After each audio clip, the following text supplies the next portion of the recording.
पहले एक तस्वीर की बात कर लेते हैं। जनरल बाजवा की यह तस्वीर है। जनरल रिटायर बाजवा वो किसी गल्फ मुल्क के अंदर हैं और वहाँ पे वो अपने बेटे के साथ गालिबन खड़े हैं सड़क के ऊपर और सिग्नल के ऊपर इंतज़ार कर रहे हैं। रेड जो क्रॉसिंग होती है वहाँ पे ज़ेब्रा क्रॉसिंग, उस पर के सिग्नल खुलता है तो उसके बाद फिर वो सड़क क्रॉस करे। ये वो शख्सियत हैं जो जब पाकिस्तान के अंदर थे तो फिर स्याह और सफ़ेद के मालिक थे। मुल्क में बड़े बड़े लोगों की तकदीर के फैसले इनकी मर्जी से हो जाया करते थे।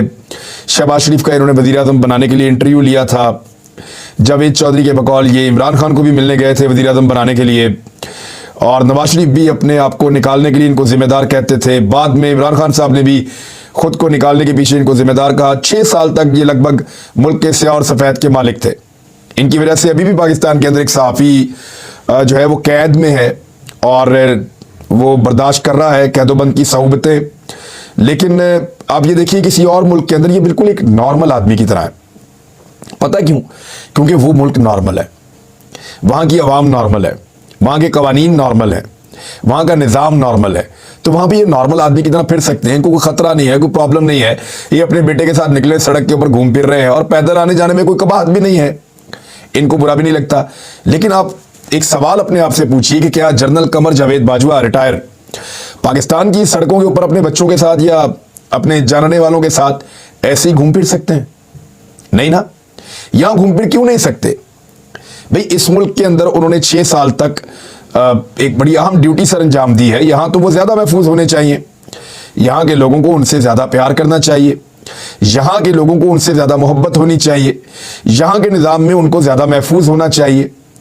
लेकिन ऐसा होता नहीं है। होता क्या है कि पाकिस्तान के अंदर इस मुल्क को चलाया इस तरीके से गया है कि इसके चलाने के अंदाज में लोग गैर महफूज हैं। यानी सियासतदान हैं तो वो गैर महफूज हैं, सेलिब्रिटीज हैं तो वो गैर महफूज हैं, सहाफ़ी हैं तो वो गैर महफूज हैं, इवन जो तहफ़्फ़ुज़ फराहम करने वाले लोग हैं वो भी गैर महफूज हैं। ये सवाल अपने आप से पाकिस्तान में हर ताकतवर शख्स को पूछना चाहिए। और इस इख्तिताम को देखते हुए, यानी मैं इख्तिताम इसलिए कह रहा हूं कि अल्लाह ताला ज़िंदगी दे सबको, लेकिन जनरल बाजवा जिधर से गुजरते थे वहां पे क्या आलम होता था ये सब जानते हैं। लेकिन आज वो खड़े हैं और गाड़ियों के गुजरने का इंतजार कर रहे हैं कि गाड़ियां कब रुकेंगी और मैं गुजरूंगा। कितना बड़ा फर्क है। इस फर्क को अगर हम समझ जाए ना तो हमारे बड़े मसाइल हल हो जाएंगे। ख्वाजा साद रफीक ने एक बड़ी ज़बरदस्त बात की है। मुझे उनकी बहुत सारी बातों से इख्तलाफ होता है, लेकिन एक बड़ी शानदार बात की है ख्वाजा साद रफीक ने, और मेरे ख्याल में यही वो निशानदेही है जो इस मुल्क को खराबी की तरफ लेकर जाती है। और दुरुस्त निशानदेही की है उन्होंने, ख्वाजा साहब ने। उन्होंने कहा कि पाकिस्तान की जो चीचक ज़दा जमहूरियत है उसकी वजह क्या है? नंबर 1 ख़ानदानी सियासत, नंबर 2 एस्टेब्लिशमेंट की मुदाखलत, नंबर 3 नजरिया ज़रूरत के तहत फैसले देने वाले जजेस। अभी एक जज ने फैसला दिया था शहबाज शरीफ साहब को, उन्होंने उनका केस ख़त्म किया। ये जिस केस के अंदर डॉक्टर रिजवान जो हैं वो अचानक उनकी मौत हो गई, उसके बाद उसी केस के अंदर जो मुलाजमीन के अकाउंटों के अंदर पैसे थे, मकसूद चपरासी की भी अचानक जो है वो मौत हो गई उसी तरह। तो वो जो जज साहब ने फारिग किया था शहबाज शरीफ साहब को, उनको नवाज दिया है शहबाज शरीफ साहब ने उनकी रिटायरमेंट के फौरन बाद, और उनको एक आला नौकरी से नवाजा गया है। अच्छे उनको जो है वो सहूलतें भी मिलेगी। तो ये इस तरह के जो फैसले हैं उनके बारे में शायद ख्वाजा साद रफीक साहब कह रहे हैं। 3 चीजें हैं। नंबर 1 खानदानी सियासत। उन्होंने कहा खानदानी सियासत का सबसे बड़ा प्रॉब्लम यह है कि जो अच्छे सियासतदान हैं वो इस बात को समझ जाते हैं कि जनाब ये खानदानी सियासत है, इन्हीं के खानदानों को सब कुछ मिलेगा, हम तो इनके गुलाम हैं, तो हमें कभी भी पार्टी की लीडरशिप नहीं मिल सकती, कोई बड़े ओहदे नहीं मिल सकते, या हम लीड नहीं कर सकते, ये इन्हीं के खानदानों के पास सारा कुछ रहेगा। तो जब इन्हीं के पास रहना है तो फिर हमारा इसके अंदर स्टेक क्या है? तो वो एक मायूसी फैलती है पॉलिटिकल कारकुन में भी और पॉलिटिकल लीडरशिप के अंदर भी। और फिर उसी खानदान की ऐसा लगता है डिक्टेटरशिप शुरू हो गई है। तमाम लोग उसी खानदान के आगे पीछे घूमते हैं। यानी पहले घूमते थे जुल्फ़िकार दी भुट्टो के आगे पीछे, फिर बेनज़ीर भुट्टो के आगे पीछे, फिर जरदारी और अब बिलावल। इसी तरह वहां पहले मियाँ शरीफ, नवाज शरीफ, मरियम नवाज और आने वाले वक्त में मरियम नवाज के बच्चे। तो ये जो छोटे बच्चे भी होते हैं उन खानदानों के, वो बड़े मोतबर हो जाते हैं। तो खानदानी सियासत में जो पॉलिटिकल वर्कर है वो उसकी वजह खत्म हो जाती है कि वो अपने आप को बड़ा बनाए। उसे लगता है मैं जितना मर्जी बड़ा बन जाऊं, जितने मर्जी उसूलों पे चलूं, जितना मर्जी ईमानदार रहूं, जितना मर्जी अच्छा काम करूं, ये खानदान सारा कुछ ले जाएंगे। तो फिर वो मुकाबले में आने के लिए गलत काम सही काम वो सब कुछ करते हैं। नंबर एक चीज तो ये है। नंबर दो, एस्टेब्लिशमेंट की मुदाखलत। पाकिस्तान की एस्टेब्लिशमेंट, चाहे वो मिलिट्री और सिविल एस्टेब्लिशमेंट सारे मिला के आप इकट्ठे भी कर लें, तो वो हमेशा से एक मुदाखलत करते हैं। उन्हें लगता है कि पाकिस्तान के सियासतदान ठीक फैसले नहीं करते और वो फैसले अपने हाथ में ले लेते हैं। हर 2-3 साल के बाद बंद कमरों के अंदर फैसला कर लेते हैं, इसको निकालो, इसको लेकर आओ, इसको चेक करते हैं, उसको हटाते हैं। फिर जब उनके पास ये ताकत आ जाती है एस्टेब्लिशमेंट के पास, जब उन्हें ये समझ आ गई कि हुकूमतें हम गिरा भी सकते हैं और बना भी सकते हैं, तो उनके इंटरेस्ट बढ़ गए। क्योंकि ताकत के साथ साथ फिर तकब्बुर भी आ जाता है और फिर ताकत का गलत इस्तेमाल भी शुरू हो जाता है। तो जब उन्हें समझ आई कि वो हुकूमत गिरा भी सकते हैं और बना भी सकते हैं, इतनी बड़ी ताकत उन्होंने हासिल कर ली है और वो ये चीज़ें कर गुजरते हैं, तो फिर वो मुतालबात भी कर देते हैं बाद औक़ात जो दुरुस्त नहीं होते।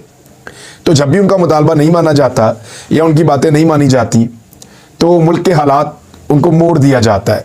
तो एस्टेब्लिशमेंट की जो मुदाखलत है, इन्होंने पॉलिटिकल पार्टीज बनाई, पॉलिटिकल पार्टीज तोड़ी, इन्होंने मजहबी सियासी जमातें बनाई, जनूनी पैदा किए, फिर उनको काबू करने के लिए उन पे ऑपरेशंस किए।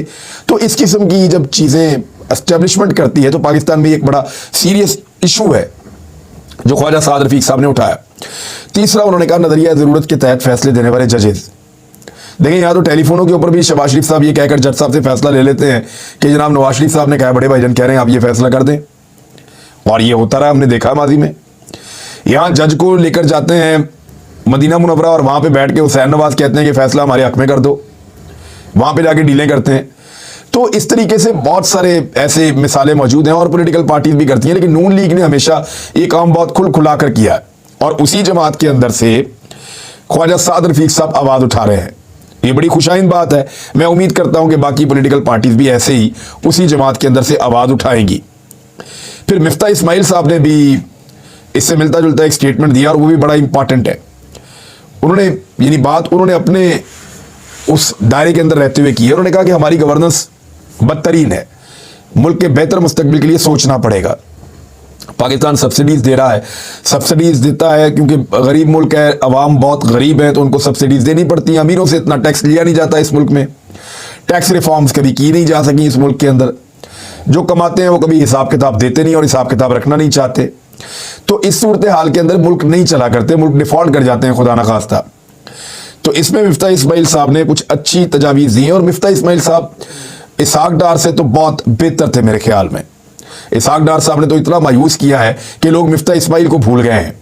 और पाकिस्तान की जो माशी सूरत हाल है उसका हल सिर्फ इंतखाबात के अंदर नहीं है। अब जितने बुरे हालात हो गए हैं, अब अगर इंतखाबात करवा दिए जाएं तो इंतखाबात के बाद बड़ी मुश्किलात इस कौम को उठानी पड़ेगी और बड़े सख्त फैसले इस मुल्क के अंदर होंगे। और किसी की भी हुकूमत आएगी, उसको अगर पाकिस्तान को डिफॉल्ट से बचाना है और पाकिस्तान की मईशत को दुरुस्त करना है तो 2-3 साल जो है वो सख्ती बर्दाश्त करनी पड़ेगी। इमरान खान साहब ने जो निगरान हुकूमत के लिए पंजाब की परवेज़ इलाही साहब से मुशावरत की है, वो 3 नाम परवेज़ इलाही साहब सामने लेकर आए। ये 3 लोग कौन हैं, मैं इनके बारे में आपको बता देता हूँ। इनमें पहला नाम जो है वो अहमद नवाज सखेरा साहब का है, अहमद नवाज सखेरा। दूसरा नाम नसीर खान साहब हैं और तीसरा नाम साबिक चीफ सेक्रेटरी पंजाब नासिर सईद खोसा साहब का है। अहमद नवाज सखेरा साहब जो हैं वो काबीना डिवीजन के सेक्रेटरी हैं। उन्होंने सिविल सर्विस 1985 में ज्वाइन की थी और 2020 को कैबिनेट सेक्रेटरी भी मुकर्रर हुए। उससे पहले उनको कामर्स में, टेक्सटाइल में, इतलात में, बोर्ड ऑफ इन्वेस्टमेंट में और प्राइवेटाइजेशन में बतौर वफाकी सेक्रेटरी खिदमात सर अंजाम दे चुके हैं। 14 अगस्त 2022 को उन्हें हुकूमत पाकिस्तान ने तमगा हलाल इम्तियाज से भी नवाजा था, ये अभी शहबाज शरीफ साहब की हुकूमत ने। तो मेरे ख्याल में इस नाम के ऊपर एतराज़ नहीं होना चाहिए। ये बड़ा ठीक नाम दिया है कि शहबाज शरीफ साहब की अपनी हुकूमत ने उनको तमगा इम्तियाज से नवाजा है 14 अगस्त 2022 को, और नाम इमरान खान साहब दे रहे हैं, तो ये एक न्यूट्रल और बेहतर नाम हो सकता है। मोहम्मद नसीर खान का ताल्लुक पंजाब के ज़िले नारोवाल से है और वो 2004 में साबिक वज़ीर आज़म चौधरी शुजात हुसैन की काबीना में वफाकी वज़ीर सेहत के ओहदे के ऊपर रह चुके हैं। अब ये क्योंकि चौधरी जो है वो पार्टनर हैं पाकिस्तान तहरीक इंसाफ के, तो मुझे ऐसा लगता है कि ये नाम चौधरी की जानिब से आया है, नारोवाल से ये नाम है और ये पहले वज़ीर सेहत के ओहदे पर भी रह चुके हैं, मोहम्मद नसीर खान। तीसरा नाम जो है वो नासिर सईद खान खोसा, साबिक chief justice supreme court of Pakistan Asif Saeed Khan Khosa के छोटे भाई हैं और ब्यूरोक्रेट हैं।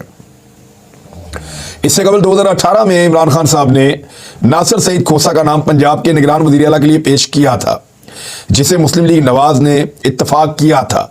लेकिन उसके बाद जब इत्तफाक हुआ तो इमरान खान साहब ने नासिर सईद खोसा साहब का नाम वापस ले लिया था। नासिर सईद खोसा सुबह पंजाब और बलूचिस्तान के चीफ सेक्रेटरी और वज़ीर आज़म के प्रिंसिपल सेक्रेटरी के ओहदों पर भी रह चुके हैं, यानी नवाज शरीफ के प्रिंसिपल सेक्रेटरी रह चुके हैं नासिर सईद खोसा साहब। और शहबाज शरीफ साहब के दौरे हुकूमत में गालबन ये उन्हीं के दौर में ये चीफ सेक्रेटरी पंजाब भी रह चुके हैं। तो ये भी एक ऐसा नाम है जिसके ऊपर PMLN हाँ कह सकती है। तो बड़े अच्छे नाम दिए गए हैं और ऐसे नाम दिए गए हैं जिसपे PMLN को ये शक नहीं होना चाहिए कि न्यूट्रल नहीं है। दूसरी जानिब सिंध के अंदर पीपल्स पार्टी ने मैदान मार लिया है इंटीरियर सिंध में दोबारा से। अगर आप सिंध में जाए, वहाँ के हालात देखें तो आप कानों को हाथ लगाते हैं। तरक्याती मनसूबे देखें तो आप परेशान हो जाते हैं। लोगों की हालत देखें तो आप परेशान हो जाते हैं। लेकिन जो हमने मनादिर देखे सुबह से अब तक, जिस तरीके से धांधली हुई, यानी 21-22 वोट पड़े हैं पूरी कॉपी में से निकले हैं और 300 वोट डब्बे में से निकले हैं। यानी ऐसे एक कॉपी होती है पूरी की पूरी जिसके अंदर वो वोट होते हैं, वहां से फाड़ के डालते हैं। तो उधर से 22-23 निकले और डब्बे में से 300 निकल आए, 250 निकल आए। तो ये पहले से डब्बे ऐसा लगता है भरे हुए थे। पीपल्स पार्टी ने बहुत फायदा उठाया MQM के ना होने का और कराची के दूर दराज इलाकों में भी बड़ी टकाकर धांधली की है। और इंटीरियर सिंध के अंदर तो उनका मुकाबला करने के लिए कोई सामने आया ही नहीं। मेरे ख्याल में पाकिस्तान तहरीक इंसाफ मुकाबला कर सकती थी, मुझे ऐसा लगता था। लेकिन तहरीक इंसाफ ने ग्राउंड के ऊपर काम नहीं किया और वो चैलेंज नहीं कर पाए पाकिस्तान पीपल्स पार्टी को। बहरहाल पीपल्स पार्टी ने वहां पे ऐसा झुर्लू फेरा है कि इंटीरियर के अंदर वो दोबारा कामयाब हो गए हैं। तो हमारे जो सिंध के बहन भाई हैं उनको मजीद अभी पाकिस्तान पीपल्स पार्टी के साथ काम करना पड़ेगा और सिंध की हुकूमत होने का जो सही फायदा कोई उठा सकता है तो वो पाकिस्तान पीपल्स पार्टी ने उठाया है इन इंतखाबात में। हाँ, जब निगरान हुकूमतें बन जाती हैं और न्यूट्रल निगरान हुकूमतें बनती हैं तो उसके अंदर फिर मुमकिन है कि हालात कुछ थोड़े से मुख्तलिफ हो, एडमिनिस्ट्रेशन का कंट्रोल पूरी तरह से मौजूद ना हो जरदारी साहब के पास, तो फिर जनरल इलेक्शन में हो सकता है सूरत मुख्तलिफ हो जाए। और होनी भी चाहिए, यानी दूसरी पॉलिटिकल पार्टी और ऑप्शन सामने आनी चाहिए और उनको भी वोट पड़ना चाहिए। लोगों को चाहिए कि वो आजमाए, अगर उनके हालात नहीं बदल रहे पिछले 15-20 साल से तो वो हालात बदल लें, अपने पार्टी बदल के देख लें। तो इसी तरह जो है वो अब सिंध के अंदर तो सूरत ये है, लेकिन कराची के अंदर जमात इस्लामी सबसे आगे जा रही थी। अब जब मैं वीलॉग रिकॉर्ड कर रहा हूँ रात के आखिरी पैर में, तो अब तक की इत्तला के मुताबिक तो वो सबसे आगे जा रहे थे, लेकिन नताइज रुकना शुरू हो गए। और हाफिज नईम ने, जो नईम रहमान साहब हैं, जो जमात इस्लामी की जानिब से उम्मीदवार हैं मेयर के, उन्होंने बल्दियाती इंतखाबाई नताइज को देने के लिए 1 घंटे की मोहलत दी थी, रात गए, लेकिन अभी तक मुकम्मल नहीं हुए। जब मैं ये वीलॉग रिकॉर्ड कर रहा हूँ तो उन्होंने कहा घेराव भी करेंगे और धरना भी करेंगे। उन्होंने इसकी धमकी दी है। उन्होंने कहा इंतखाबी नताइज वक्त पर ना दिए तो पोलिंग स्टेशनों का घेराव करेंगे और धरने देंगे। कराची में उन्होंने प्रेस कॉन्फ्रेंस की और उन्होंने कहा कि बल्दियाती इंतखाबात में जमात इस्लामी को भरपूर सपोर्ट पर शुक्रिया अदा करते हुए हमारी रीढ़ की हड्डी हमारे कारकुन हैं जिन्होंने नए दौर का आगाज कर दिया है। वैसे इस वक्त जो है वो अगर सिचुएशन आप देखें तो ऐसा ही लगता है कि ज़्यादा इम्कानात ये हैं कि जमात इस्लामी का मेयर होगा और अगर वो ज़्यादा अक्सरियत ना ले पाए तो वो पाकिस्तान तहरीक इंसाफ के साथ इत्तेहाद भी कर सकते हैं। लेकिन जो धांधली कराची के अंदर भी रिपोर्ट हुई है, जिस तरह की वीडियोस हमने देखी हैं, जिस तरह के मनाजिर हमने देखे हैं, अगर जनरल इलेक्शन में भी यही होना है तो फिर तो ये हालात बहुत ख़राब हो जाएंगे पाकिस्तान में। और जनरल इलेक्शन में वैसे भी निगरान हुकूमतें होती हैं तो सूबाई हुकूमतें अपनी ताकत इस्तेमाल नहीं कर सकती। यहाँ बल्दियाती इंतखाबात में फिर भी ताकत इस्तेमाल हो जाती है। और बल्दियाती इंतखाबात में बाज़ में पहले भी ये कह चुका हूँ कि लोगों का रुझान उसी जमात की तरफ होता है जिसकी हुकूमत होती है उस सूबे में या उस जगह पे। बहरहाल अब तक के लिए इतना ही। अपना ख्याल रखिएगा। जब रिजल्ट पूरे आते हैं तो आपके साथ शेयर करते हैं। अपने इस चैनल का भी ख्याल रखिएगा। अल्लाह हाफ़िज़।